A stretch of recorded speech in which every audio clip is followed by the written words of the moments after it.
One way to know yourself. Xiefeng. July 6, 2020.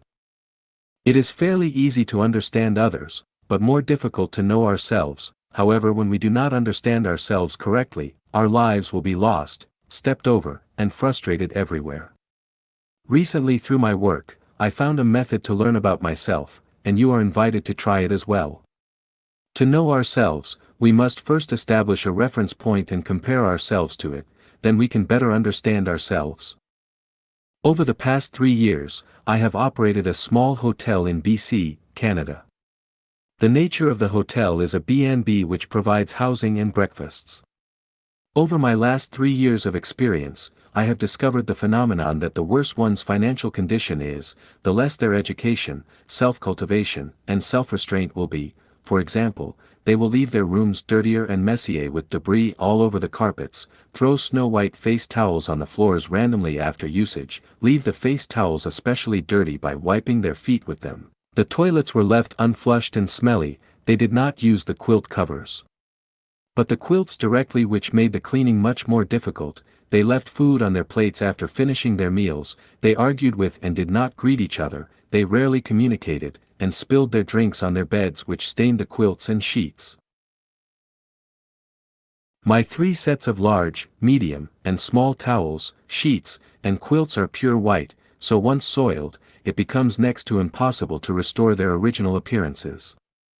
In contrast, the better one's financial situation is, the cleaner and neater they leave their rooms and the better they communicate and get along with others. All in all, those who messed things up and could not communicate well were lower middle class workers, while the more civilized were more intellectual. My conclusion is that a person's situation reflects their education, self-cultivation, and self-restraint, as well as their knowledge, realm, and pattern.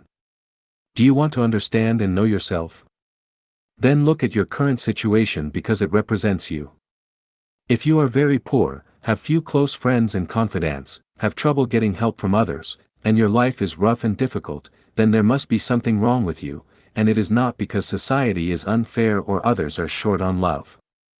In Lifechanyuan, there is one value: the world is faultless, all faults lie within us. Any trials and tribulations that we encounter are reflections of our own consciousnesses. If we want to live a good life, then we must start by transforming ourselves. This is the building of our own soul garden, as advocated by Lifechanyuan. Never resent or blame others or your society. There is another phenomenon, that is, those who are good at communicating with others have relatively easy and satisfactory lives, but those who are not have more difficult and miserable ones. One can understand and know themselves from the social circle in which they interact with others. If there are no knowledgeable people in your social circle with big views, it shows that you are a commoner and it will be difficult for you to have a bright future. From this analysis, we can derive a useful life experience, that is, that one should always put the improvement of one's education, knowledge, self-cultivation, self-restraint, realm, and pattern first, not rushing to make money, success, to become the best, to glorify your ancestors, or to curry favor with rich and powerful people and celebrities. If you are excellent, then those correspondingly good things will come to you, but if you are not, then do not detest the flies around you. Let yourself be a flower. Butterflies will find you. By extension, when you are faced with natural and man-made disasters such as epidemics, floods, turmoil, and the like, do not blame the greatest creator for being unjust or people for being unkind. All these things are reflections of your human mind and consciousness because you caused and invited them upon yourself. If you want the weather to be favorable, the world to be peaceful, and everyone to be happy and satisfied, then you should first learn to be a decent person, learn how to communicate, always be wary of your thoughts and intentions, and make sure that they are not evil. If you have more negative, passive, and pessimistic emotions, then your lives will become harsher and the world will continue to worsen. Above is a basic method of how to understand and know oneself. The core of this method is the root quality, that is, if we want everything to be satisfactory, then we must change our roots. Do not envy those whose roots are bad but very flashy.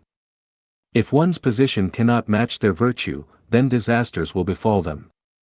Flaunt with bad roots, and you will see the results. They must include disasters.